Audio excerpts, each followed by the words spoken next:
Hello friends, this is Dr. Vaishali Sangram Shevale, working as Assistant Professor in Department of Zoology, Sadhguru Gadge Maharaj College, Karad, Maharashtra. Today we are discussing about the vision in arthropods, and in this topic we are going to study the structure of compound eyes in arthropods. In the arthropods, for example, insects and crustaceans, their eye is built quite differently from the vertebrate eye and the mollusk eye. The arthropod eye is called as compound eye. Why it is called as compound eye? Because each compound eye, it is made up of the repeating units, and these repeating units are called as ommatidium. Each of these ommatidium functions as a separate visual receptor in case of these arthropods. See, this is the picture of the head of robber fly. In this picture we can see the separate units are present in the compound eye, and these separate units are called as the ommatidium in case of arthropods. Now we will see the structure of ommatidium. Each ommatidium consists of the following parts, and the first part is cornea. What is cornea? This cornea is outermost surface of the ommatidium, and this cornea is convex in structure, and it is covered by a transparent cuticle. It forms the cornea and functions as biconvex lens. The external surface of cornea is generally hexagonal, but in some cases it is square in shape, and this is called as the corneal facet. In this picture you can see there are several corneal facets are present, means these are the outermost surfaces of the ommatidium. The large number of facets gives an interesting appearance to the compound eyes, which often looks like the graph paper. The cornea, being cuticular in nature, sheds during each molt, and the new cornea is secreted by the cornigine cells which are present beneath the facet. Below this facet there is presence of cornigine cells, and these cornigine cells continuously secretes the cuticle below the older cuticle, means below the older cornea. Now the second part of this ommatidium is crystalline cone. The cornigine cells which are present below the cornea, they are followed by a long cylindrical or tapering transparent crystalline cone. You can see here there is presence of the crystalline cone which is cylindrical, or this is tapering and transparent. And this crystalline cone, it is surrounded by 4 to 6 elongated cone cells called as vitrilli, with long and tapering ends.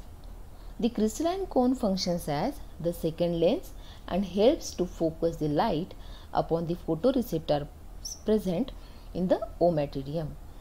The region of which ommatidium from cornea till the end of the cone cells, it is termed as the dioptrical region.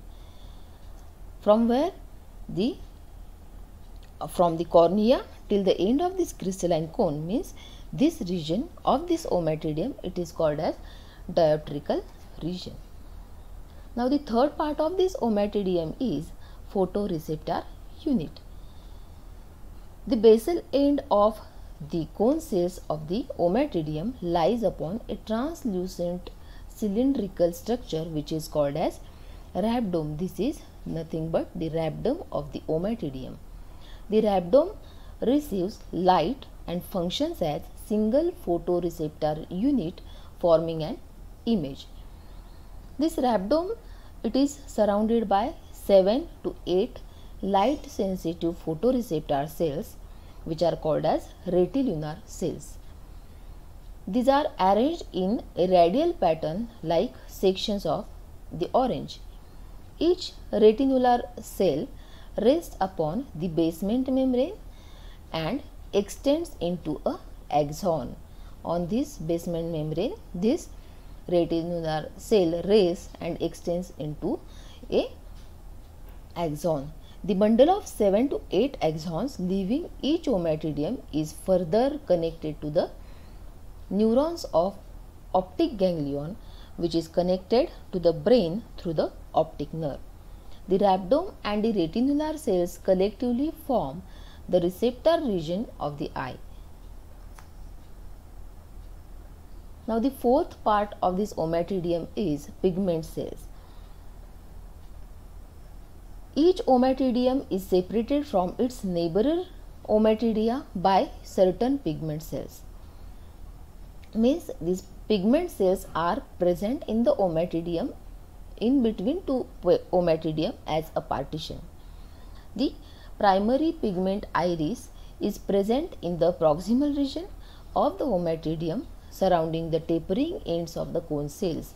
Means here at the tapering ends of the cone cells, surrounding the tapering ends of the cone cells, there is presence of the primary pigment cells.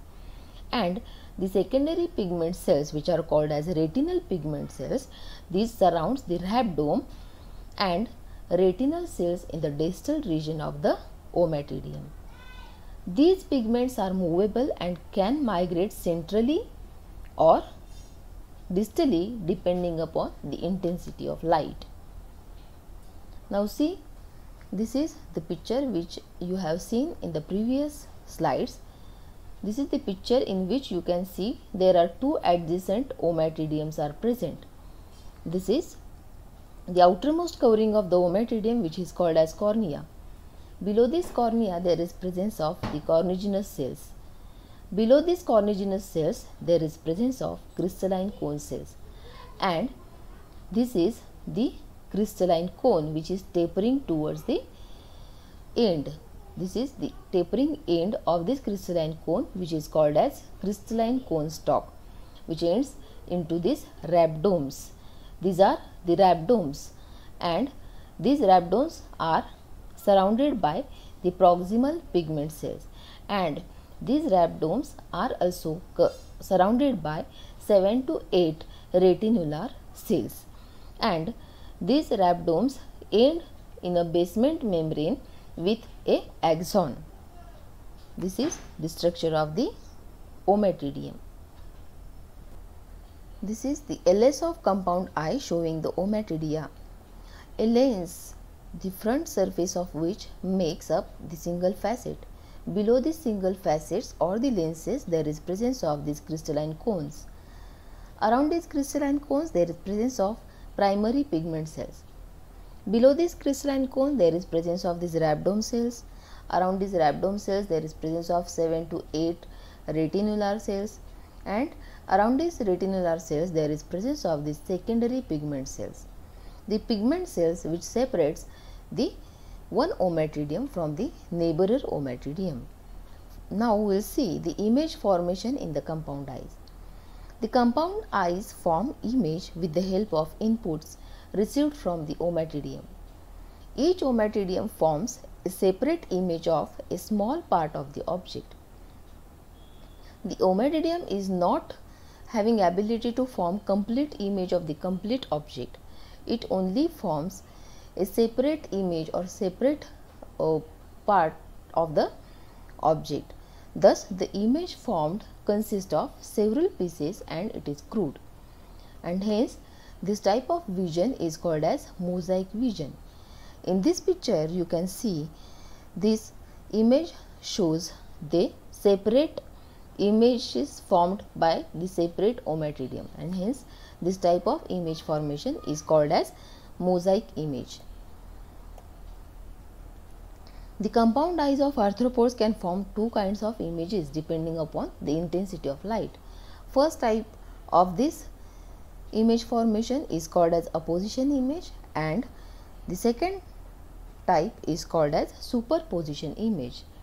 This is the diagram which shows the compound eyes and these compound eyes, how these compound eyes are connected to the brain. Now first we will see the apposition image. The compound eyes form the apposition image in bright light only. they does not form the opposition image in the dim light or in weak light.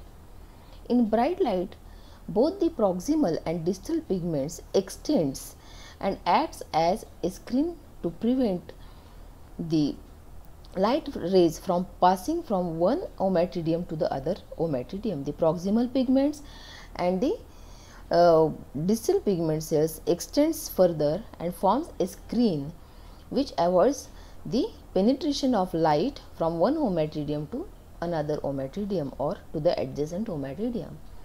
The light rays remain restricted to the axial region of the crystalline cone and the rhabdome. As a result, only those rays which fall perpendicularly on the cornea and pass through the rhabdome form the point of an image. The rays which fall obliquely on the cornea are absorbed by the pigments and do not produce any visual effect. Means only the perpendicular light rays which fall on the cornea, they can penetrate or they remain in the they reach to the rhabdomes and form a point of image, and the oblique rays which enters through the cornea, they are absorbed by these pigment cells and not able to penetrate from one rhabdome one ommatidium to the other ommatidium, and hence not having the ability to produce any visual effect. Thus, each ommatidium responds to a patch of light from the visual field and overlaps little with the neighboring ommatidia, forming a point of an image. The final image is formed by combining all these points formed by stimulated ommatidia. This is therefore mosaic vision, as it results from small pieces put together. Now we will see the superposition image. The superposition image is formed in dim light. In weak light, both proximal and distal pigments retracts. In case of opposition image, these proximal and distal pigments, they extends further. But in this case, these pigment cells retracts. The ommatidia do not remain optically isolated, and the light rays can pass from one ommatidium to another ommatidium. See, in case of opposition image,